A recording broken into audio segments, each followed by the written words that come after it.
You're listening to the Final Say Radio Show, a Rappaport Media production, with your host Brett Rappaport and co-host John Rappaport. This is a special day because not only do we have our co-host Tiffany Gabbay joining us again, but we have two very interesting experts in the theater of national security and defense and, I guess, foreign policy. We have Charles Hoskinson, who's a senior writer with the Washington Examiner, and Lee Smith, who's a senior editor at the Weekly Standard. First of all, both of you, thank you so much for joining us to have this discussion on Israel, and if we have time to get into some of the things with regards to Iran. Thanks for having me. It's a pleasure to be here. Thank you, guys. Lee, you had a very interesting interview that you did with, and I hope I get his name right, but Joshua Moravich, or Moravich. Yeah. Mm-hmm. Yeah, sorry about that. He's a fellow at the Foreign Policy Institute of Johns Hopkins. Mm-hmm. Right. And School of I thought it was Yes.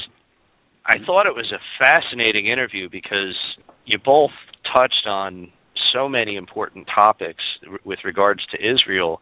And usually you don't cover so much, not you, but usually when someone does an interview, they don't cover so many different areas, but you really hit a lot. So thank you, and we appreciate that. Thank you. And, of course, that was mostly Josh. I just asked the questions. It's his book, and he had the excellent answers. But I'll pass on word to him, and I thank you for reading it. Well, sure, and we all enjoyed it. John and Tiffany Gabbay is a co-host who joins us weekly as well. And so I'm sure as you asked these questions that, he provided some answers, and I doubt you agreed with everything he said. So, of course, I'd love to hear your responses to some of these. But when you opened up the discussion, and, of course, Chuck, we'd love to hear your input on your thoughts on these different scenarios. But I think the overall feeling that we may all have right now is that there's been a significant change around the world towards the attitude that people have towards Israel. Whether it's justified or not, I think it's very evident, and that's how you started off the interview. But what is your thought, and what did Joshua have to say, and then what do the rest of you have to say on that particular issue? Do you want me to take this, or do you want Charles to start? Or you could go first. For Josh, one of the important things for him, as he talks about in the interview, is that he comes from a background on the left. So he talks about how part of it is because the left used to perceive Israel as an underdog, and now it perceives it as a Goliath. It's the title of his book. So there's been this shift of perception of Israel's success, its actual success, both in the field of combat as well as in stock exchanges around the world. Its success has sort of turned lots of people against it. And of course, Josh doesn't really remark this, but this is a fact. Of course, there's lots of anti-Semitism around the world, and we see this when we see people storming synagogues in Paris. That is nothing else but an expression of anti-Semitism. So Israel is going to feel a lot of that as well. There are a number of different reasons why Israel is not loved around the world. Almost all of, they are all very sick reasons. Chuck? Yeah, if I could jump in. There are only 15 million Jews in the entire world, and 80% of them live in Israel and the United States, two countries. So it's very easy for people who live in other countries outside of Israel and the United States to be subjected to anti-Semitic propaganda. You could tell them, they don't know any Jews, you could tell them anything, and a lot of them would believe it. And so that's, that I think also plays a role in the problem. Yeah, I agree, and I was actually very interested in that piece and in that interview. So again, thank you for putting that out there. But I think it is a combination of things. I would agree that Israel was once seen as the underdog, and now, we live in a culture of moral equivalence where that trumps everything. The Muslim community in general, and particularly the Palestinians, are painted again as he noted in the interview, quote-unquote, people of color, the colonized, the oppressed. So regardless of how they behave, regardless of the evils they commit, they're always going to be sympathized with, and now they are the underdog.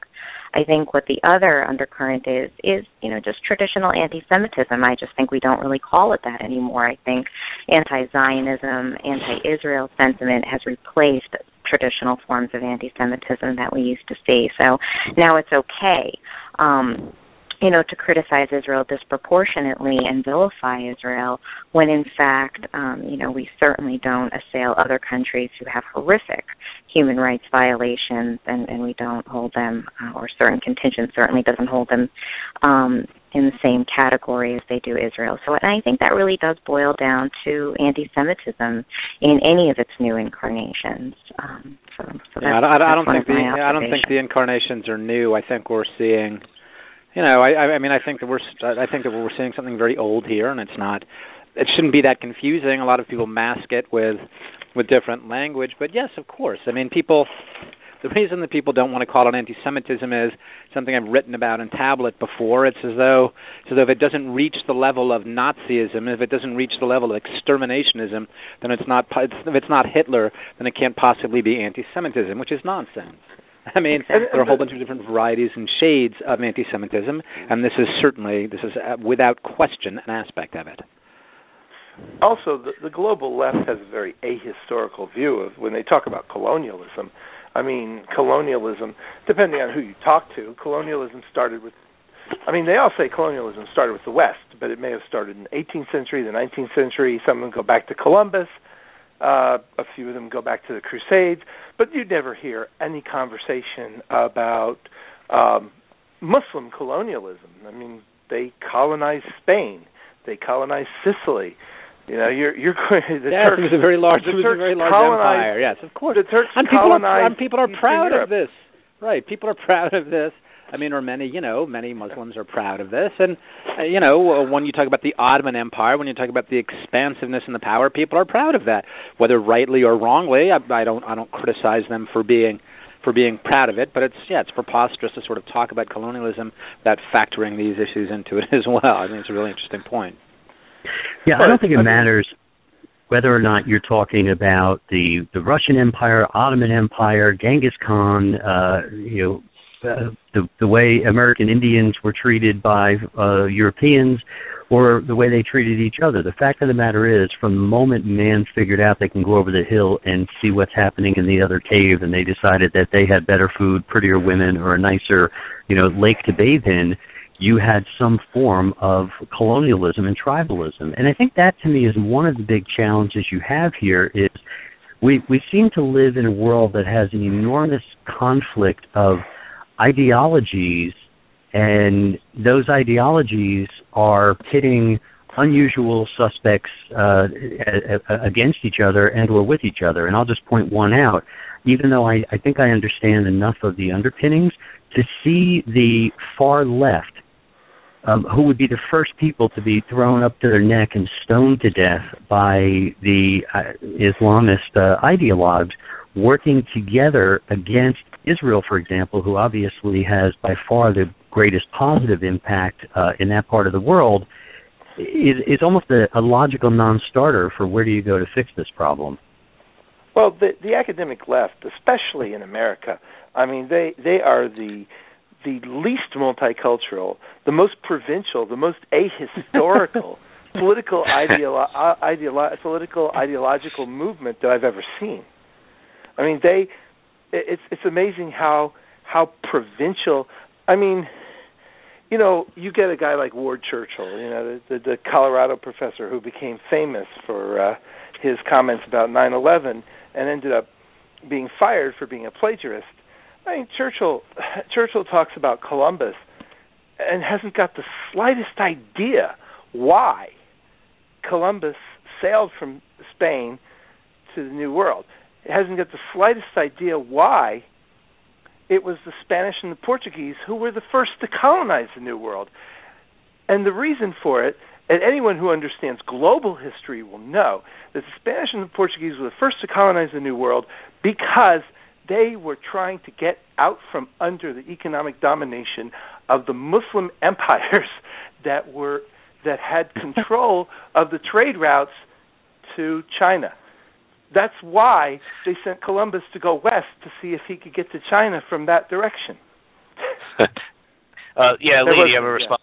No, well, I think that Chuck's reading of the academic left is absolutely correct, and of course, so Israel gets caught in the middle of this mix here, and it's part of it again. Like a large part of it does have to do with anti-Semitism, and part of it just has to do with what Israel stands for in the intellectual mindset of the international left. And of course, it's not just here in the United States; it's also Europe. And insofar as this left is influential in other places around the world, and universities around the world, including the Middle East, yes. So that's the role that Israel plays.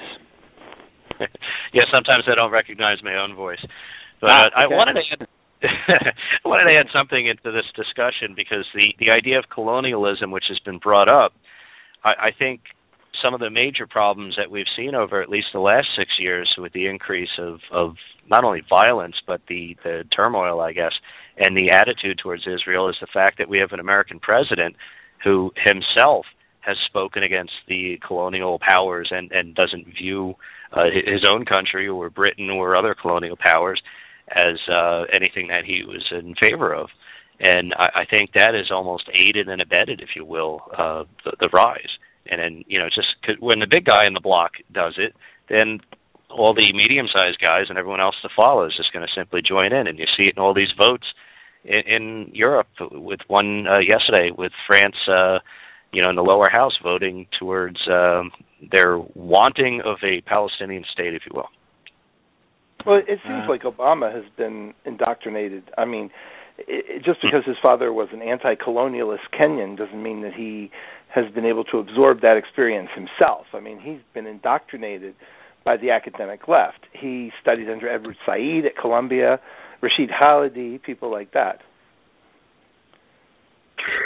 I want to take this to one higher level here. Is we touched on anti-Semitism, which is quite obvious. It's such a sad, multi-millennial thread that continues to be history's greatest scapegoat mechanism.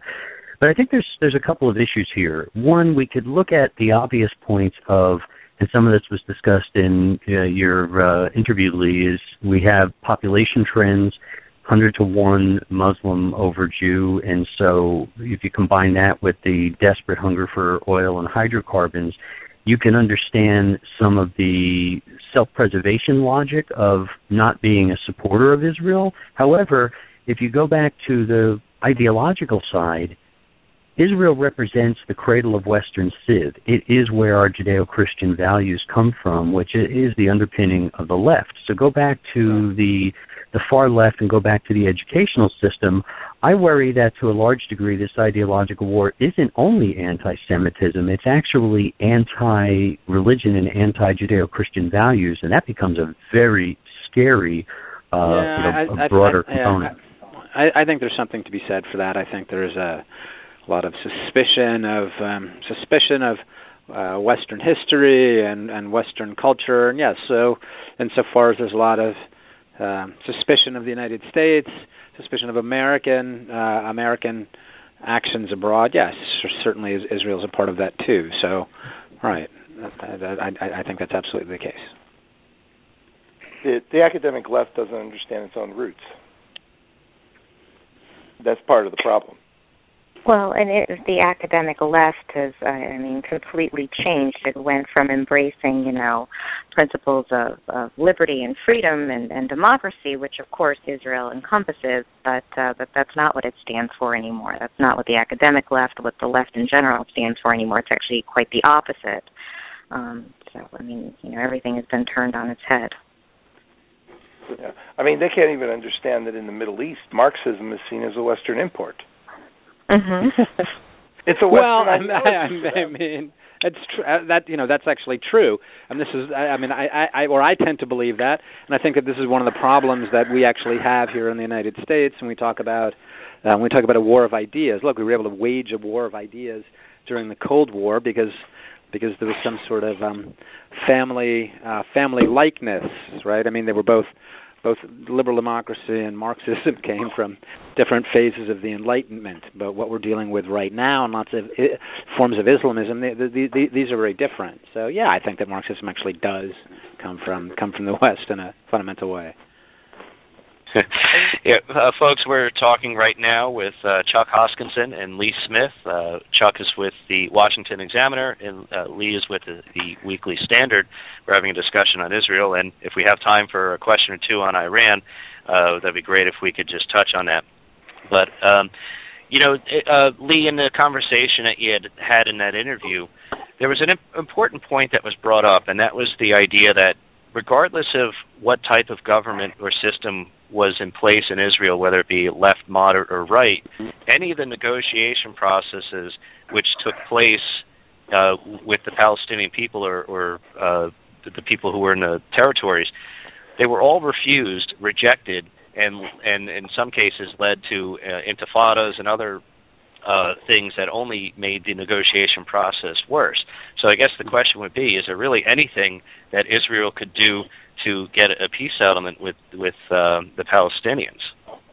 Well, I think a lot of this comes from the Palestinian, and I can make a good case for why no Palestinian leader should do it, why Arafat didn't do it, and why Mahmoud Abbas will not, no one else will. I mean, why would any Palestinian leader put their name on a piece of paper saying that he's the guy who accepted the final borders of a Palestinian state? And I just don't understand why that's necessarily such a great idea for a Palestinian leader, especially when the world continues to want to keep these issues alive. So why would anyone do that? So no, I don't think it's about Israel in that way. I think the issue rests with the international community and with the Palestinians. Again, I'm not blaming the Palestinians on this one. I think it's a fairly wise political choice not to not to make a move and settle the borders. I think there are a lot of reasons why the peace process, such as it is dysfunctional right now. One of the problems is because it really is based on the idea that if you squeeze Israel hard enough, you will get enough concessions that the Palestinians will feel comfortable signing a deal. And of course, the person who's going to sign that deal is Abu Mazen, who is doesn't even have any control whatsoever over at least the most significant military threats to Israel right now, which are much more controlled by Iran. And of course, Iran looms as a dark presence over those talks. The Palestinians, the Israelis come to the table by themselves, really. With the United States at their back. The Palestinians have to worry about just about every Arab country and Iran and a lot of other stray Muslim interests around the world before they decide what their negotiating position even is going to be. And then you have also, if you look, for example, at Gaza, about 3/4 of people in Gaza are refugees from what is now Israel, in the sense that Israel within the internationally recognized borders of Israel. And Hamas doesn't tell these people, hey, make a life here, we'll have peace, we're going to, once we sign a deal, everything is fine. No, what they tell these people, they tell them, hey, keep the keys to your old house in Haifa, keep the keys to your old house in Jerusalem, keep the keys to your old house in Bethlehem, because you're going back there. Someday you're going back there. Hamas is, if Israel ever were to negotiate with Hamas, as it's being pressured to do, Hamas is going to run up against its own words if they ever sign a deal, because they're going to have all these people that they've been telling for years, you're going back to Haifa, you're going back to Tel Aviv. And they're going to say, if they ever sign a deal that Israel will accept, those people are going to look at Hamas and say, what are you doing? You lied to us. So how's that going to work? A very good point. Now, with regards to Iran, we see Senator Menendez pushing for sanctions. He has a lot of support on the Republican side and some on his side. Will this happen before the change in Congress, and will the administration support this? And on the other hand, why in the world does this administration negotiate against itself and continuing to give more and more to Iran in exchange for nothing? It's not negotiating against itself. The administration is making quite clear that it is eager to have a deal. So that's what it's doing. I mean, for all the people who run around saying what tough negotiators the Iranians are and how bad the Americans are, no, these are very, very clever people, right? The American side is very clever, but they're not out there to break the Iranian spine and weaken Iran. They're out there to get a deal. This is a comprehensive deal that it's not just about the nuclear weapons program, it's also about a regional accommodation. We look at the news today and we see that Iran is flying planes hitting Islamic State targets in Iraq, just like the United States is. There is a regional accommodation between the United States and Iran, and so the administration is not looking to snap the Iranian spine. And if this is what the president wants, it's what the president's going to get. I don't see Congress having much of a chance in stopping this or curtailing it. As much as they want some oversight, I don't see it happening. I might. Chuck may disagree. I don't see how they get it. Well, I think that the only people that the administration are negotiating tough with is Congress. I mean, you've got the administration essentially negotiating against Congress and accommodating Iran. In the 6 years of the Obama administration, the White House has not done a single thing to roll back the rise of Iranian influence anywhere in the Middle East, anywhere in the world, actually. So the Iranians continue to get increased leverage against the United States. They continue to do things that would raise the price of any kind of military action by the United States or Israel. We learned today that that Iranian hackers working for the government are getting very close to being, if they're not already able, to being able to take down our electrical systems, our water systems, other critical infrastructure. This is almost at every turn, Iran is becoming better able to hurt the United States, and there's been no attempt to roll that back or even stem that growth. So they continue to have more and more leverage. They announced, it was revealed today that the Washington Post reporter Jason Rezaian's detention is going to be extended. There seems to be no concern at all on the part of Iran of any kind of repercussions from doing that. Well, I think you're spot on, and I want to touch on one thing briefly and then ask a question, which may be our final round here. But it seems to me that we have gone from fighting proxy wars for over 60 years against the Russians to where the Russians are now having their proxy subordinates strong enough to fight proxy wars against us, and that's particularly scary.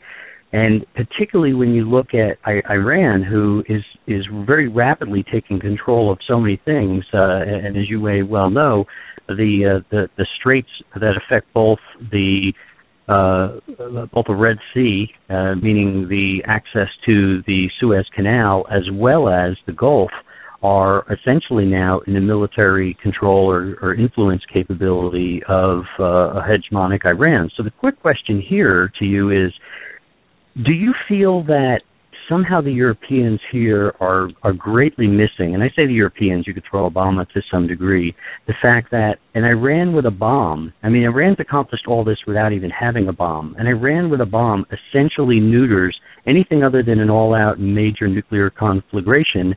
It means that we pretty much have to virtually back down from virtually every single threat that we face, or risk either a guaranteed conflagration or oil prices that would bring the world economy to its knees.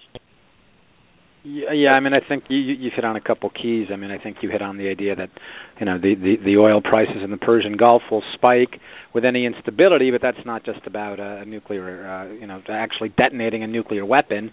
That's just threatening or making a lot of noise. But yeah, no, I don't think it's a nuclear bomb that makes Iran untouchable, right? They don't have a bomb yet. And yet, look, let's look back over the last 35 years since the Islamic Revolution. There is no president of the United States, neither Democrat nor Republican, so let's give Obama a break. There is no president of this country who has ever made the Iranians pay for the malevolent things they've done to Americans, American allies, and American interests around the Middle East. And that's without a nuclear weapon. Iran is untouchable, apparently, even without a nuclear weapon. That's the issue, not the bomb. It's our leadership. And this is why you've got such support for sanctions in Congress. I mean, I think there's a growing realization that Iran could really hurt the United States, not just U.S. interests, but the United States itself and the U.S. military if the U.S. tried to force them into doing anything. And the Iranians don't really feel like they need to make a lot of concessions. So you have people in Congress, Democrats, the Republicans have already, the fact that the Republicans are taking over both houses of Congress means that sanctions are probably going to move. It's the Democrats really who are going to provide the veto-proof majority that are needed to push this thing through over Obama's objection. And that's because Obama is not giving them anything to work with. The White House says we don't want any new sanctions. And the Democrats are listening to their voters who do want some kind of new leverage over Iran. And they're going to, they're going to hand the White House a significant defeat. Yeah, that's a good point. And based on these last two elections where the Democrats have lost quite a few seats in both houses, I think the message has been clearly sent to them that they have to pay attention to what their constituents are saying, not always what the president wants them to do. I mean, when was the last time you heard anyone in the U.S. in this administration say, "What in the world are you doing holding a U.S. journalist without trial? What are you doing? You better let him go." They have asked Iran to let him go, but has anyone, what are you doing holding a U.S. Marine, a U.S. citizen in Iran? You better let him go. As a matter of fact, Secretary Kerry went to Congress and he was asked that question. He said, "We're not going to use any leverage in the talks to help get these people free. We don't want to make hostages out of them." That's exactly what he said. How that's any different from their current status, I don't know. Anyway, gentlemen, thank you. I'm sorry. No, it's just a sign of, how the Iranians read this as a sign that the United States will do anything to keep the talks going. Oh, well, yeah, because it benefits them for this to go on endlessly. But, Charles Hoskinson, a senior writer with the Washington Examiner, and Lee Smith is senior editor with the Weekly Standard. First of all, gentlemen, thank you so much for taking so much time today on these two issues. It's been a wonderful discussion, and we hope you'll both come back frequently, and perhaps we could do this again. Would love to do it. Thanks for having us. Would you guys like to share your Twitter handles so people could follow us, and also we've posted your articles? I'm at CE Hoskinson on Twitter. Excellent. Chuck, it's always a pleasure. Thank you. Thanks for having me. All right, bye.